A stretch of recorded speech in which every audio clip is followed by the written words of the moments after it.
आज की कहानी सिर्फ डर की नहीं है, ये अकेलेपन की है। ये उस दर्द की है जिसे कोई देखता नहीं, उस आवाज की जिसे कोई सुनता नहीं। एक ऐसा महल जो रात की सांस पर चलता है, एक पागल वैज्ञानिक जिसकी पागलपन की वजह विज्ञान नहीं प्यार है, एक छोटा टांकों से सिला हुआ बच्चा जिसे दुनिया भूल गई, और एक राक्षस जो राक्षस नहीं, एक पिता का टूटा हुआ दिल है। कोहरा इतना गहरा था कि सांस भी उसमें डूब जाए। ग्रबर्स नबीन की घंटी, टॉवर की घंटी रात के 12 बजे एक बार बजी और फिर चुप हो गई, जैसे उसे भी डर लग गया हो। ऊपर पहाड़ी पर कैसल ग्रोटेस्क्यू की सारी खिड़कियां अंधेरी थीं, सिवाय सबसे ऊंची मीनार के। वहां नीली बिजली बार बार कड़क रही थी, जैसे कोई बहुत बड़ा दिल पहली बार धड़कने की कोशिश कर रहा हो। अंदर प्रयोगशाला में प्रोफेसर इरास्मस ग्रोटेस्क्यू रो रहे थे। हाँ, रो रहे थे। सब समझते थे कि वो पागल हैं, पर कोई नहीं जानता था कि वो अकेलेपन से पागल हो गए हैं। 30 साल पहले उनकी पत्नी और बेटा एक हादसे में चले गए थे। तब से वो हर रात मरने वालों को वापस लाने की कोशिश करते हैं। आज उन्होंने अपना सबसे बड़ा, सबसे सुंदर, सबसे दर्दनाक सपना पूरा करने का फैसला किया था। टेबल पर लेटा था फुल मून मॉन्स्टर, पर वो कोई राक्षस नहीं था। उसके चेहरे पर प्रोफेसर के बेटे की हंसी थी, उसकी आंखें उनकी पत्नी की थीं, उसका दिल, वो दिल असली था। प्रोफेसर ने अपनी छाती से निकाल कर लगाया था, आज तुम लौटोगे मेरे परिवार, आज तुम घर आओगे। प्रोफेसर ने स्विच दबाया, बिजली गिरी, पूरा महल चीख उठा, और दूर कोने में छुपा स्टिच हेड पहली बार रोया। वो जानता था कि आज जो जागेगा वो सिर्फ राक्षस नहीं होगा, वो प्रोफेसर का टूटा हुआ दिल होगा। स्टिच हेड, सबसे पहला, सबसे छोटा, सबसे भुलाया हुआ। जब प्रोफेसर ने उसे बनाया था वो सिर्फ 7 साल के थे। प्रोफेसर ने उसे मेरा बेटा कहा था, 1 हफ्ते तक गले लगाया था। फिर नया आइडिया आया और स्टिच हेड को तहखाने में छोड़ दिया। सालों से वो वहीं रहता है, हर नए जीव को देखता है, हर बार सोचता है शायद इस बार मुझे याद रखेंगे, पर कोई नहीं रखता। आज वो कोने में बैठा था, घुटनों में मुंह छिपाए। उसकी छोटी आंख से एक आंसू गिरा, बड़ी आंख सूखी रही। मैं भी किसी का बेटा था, 1 हफ्ते के लिए। बाहर बारिश रुक गई थी, पर हवा में अभी भी पानी था। आर्ची मैकफर्सन, 10 साल का, अपने टूटे रेनकोट में महल के दरवाजे पर खड़ा था। उसकी आंखें सूजी हुई थीं। उसका कुत्ता बड्डी 3 दिन पहले यहाँ गायब हुआ था। उसे याद था कि बड्डी उसका एकमात्र दोस्त था। माँ बाप नहीं थे, कस्बे वाले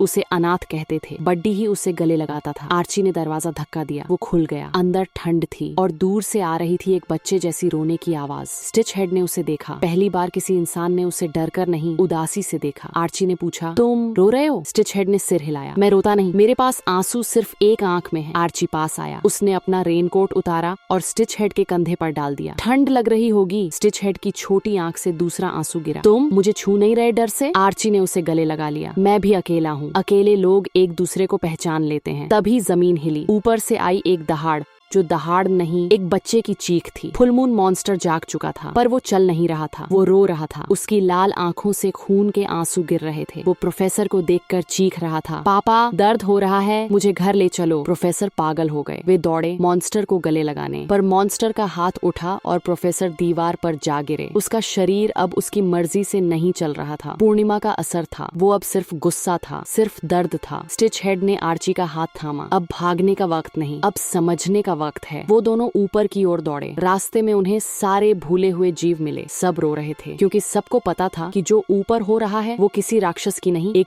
टूटे हुए परिवार की कहानी है। लाइब्रेरी में आर्ची ने प्रोफेसर की सबसे पुरानी डायरी खोली। पहला पन्ना था, अगर मैं कभी अपना दिल किसी जीव में डालूं तो वो मुझसे प्यार भी करेगा और नफरत भी, क्योंकि दिल में सिर्फ खुशी नहीं, दर्द भी होता है। उसे वापस लाने का एक ही तरीका है, कोई उसे गले लगाए और कहे, अब सो जा, अब दर्द खत्म। स्टिच हेड ने डायरी बंद की। मुझे जाना होगा अकेले। आर्ची ने मना किया। नहीं, हम साथ जाएंगे, क्योंकि मैं भी जानता हूँ दर्द क्या होता है जब कोई तुम्हें छोड़ जाए। सब जीव साथ चले। सीढ़ियाँ टूट रही थीं, दीवारें गिर रही थीं, बारिश फिर शुरू हो गई थी। आखिरकार वो सबसे ऊंची मीनार में पहुंचे। वहाँ था कांच का गोला, नीला तरल, और बीच में फुल मून मॉन्स्टर खड़ा था। उसके सीने में प्रोफेसर का दिल तेज तेज धड़क रहा था। उसकी आंखों में अब गुस्सा नहीं, सिर्फ रोना था। वो चीख रहा था, मुझे मार डालो, मैं जीना नहीं चाहता, दर्द बहुत है। स्टिच हेड आगे बढ़ा। सब डर गए, पर स्टिच हेड नहीं रुका। वो छोटा सा टांकों वाला जीव उस 10 फुट के मॉन्स्टर के सामने खड़ा हो गया और धीरे से बोला, मैं जानता हूँ दर्द क्या होता है, मैं भी भुलाया गया था, मैं भी चीखा था, पर कोई नहीं आया, पर आज मैं आया हूँ। फिर स्टिच हेड ने अपने छोटे छोटे हाथ फैलाए और मॉन्स्टर को गले लगा लिया। मॉन्स्टर ने उसे कुचलने के लिए हाथ उठाया, पर रुक गया, क्योंकि पहली बार किसी ने उसे गले लगाया था। स्टिच हेड रोते हुए बोला, सो जा, अब दर्द खत्म, तुम घर जा रहे हो, पापा इंतजार कर रहे हैं, माँ इंतजार कर रही है, अब सो जा मेरे भाई। भाई, मॉन्स्टर की लाल आंखों से आंसू गिरे, उसका विशाल शरीर कांपने लगा। फिर वो धीरे धीरे जमीन पर बैठ गया। स्टिच हेड उसके सीने पर सिर रखकर रोने लगा। आर्ची पास आया, दोनों को गले लगाया। सारे जीव पास आए, सबने उसे गले लगाया।